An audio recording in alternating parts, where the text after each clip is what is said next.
I spoke at the first TEDxBeaconStreet in 2012, Okay. and then again in 2013. My first talk was about kids' movies, and I chose that topic because I didn't think I was credible on anything else. Okay. I happened to watch a lot of kids' movies, so I thought, well, I'll give some reflections about that. Mm-hmm. And much to my surprise, and probably everyone else's, it was really quite popular. Like, it was really widely shared, and it's still being watched today. And it was such a wonderful opportunity to be able to share something that my wife and I had talked about. I talked about with my kids, but with a group of not only my neighbors here in Brookline, but with, and ultimately, people all over the world, because we all watch The Wizard of Oz, and we all know women. So the idea of saying something about those things ended up having quite a lot of appeal to people, and I'm still getting notes about it. And I think the biggest opportunities that came my way because of it were really chances to meet with some extraordinary people and some extraordinary organizations, merely because of what I said in those 12 minutes. I was invited to speak at Disney Animation Studios, I think partly because my message was, hey, Disney, make some movies with more strong female characters. I didn't realize at the time that as I was speaking with them, they were finishing up work on Frozen, which revolutionized the Hollywood in many ways and made the idea of a movie based on girls and women really a no-brainer. I also got a chance to meet with Sheryl Sandberg and the Lean In group, which is interested in women in business and just women in leadership, and worked with them a little bit on their project with the Girl Scouts, where they wanted to ban the word bossy. So they asked me to help with an activity about media and the movies based on my talk. That was so exciting to get to work with those extraordinary people and play a small part in what has become really a newly sophisticated global conversation about feminism and about masculinity and femininity and gender issues and media, and how extraordinary that I get to walk up on a stage at TEDxBeaconStreet and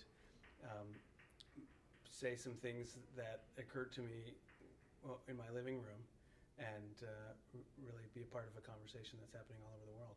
The idea that I wanted to bring to the table was that the need for strong female characters in kids' movies wasn't just important for girls to see, but important for boys to see.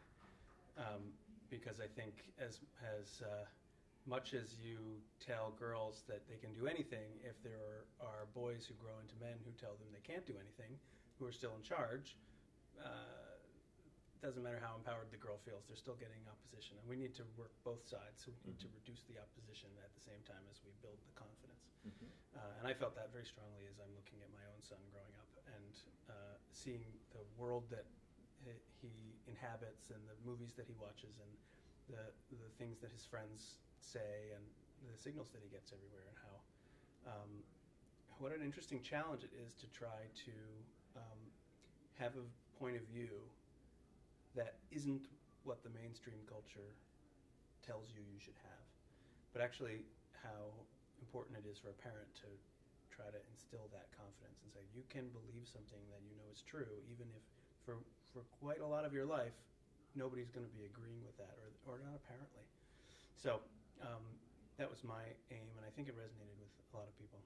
Well, I certainly think anybody interested in gender issues should be looking mostly to the many amazing women who have pioneered the field of feminism and have really helped me understand how gender operates.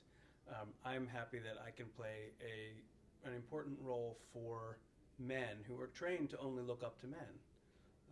That's part of the problem that feminists have been trying to expose, is that we associate men with expertise and authority. So I think I would never want to take the spot of one of the real experts on this. But I am happy to be a voice that men will listen to, especially to say, I know you care about this, and I know you're waiting for men to tell you it's okay to care about this, so I'm going to be that guy, or one of those guys. Yeah. And my least favorite part of the speech is when I watch it over and I cringe, and it seems as though I'm taking credit for the ideas. and that's stupid. I didn't have any of these ideas. What is useful is to endorse them and underline them and highlight them and try to say, pay attention to them. I always send people right over to Google Gina Davis and all the work that she's done to analyze the movies and raise awareness of the weird discrepancies that our culture is telling us. In crowd scenes are made up of mostly men in movies, and and women don't talk to other women in movies, and all these strange phenomena that are not conscious on the parts of the male writers or even the female writers. A lot of times reproduce these ideas, but researchers like the team that Gina Davis works with and many others help us see that. And I think sometimes hearing it from a father expressly about how men should be taking in this information and reacting to it is a useful part of that conversation.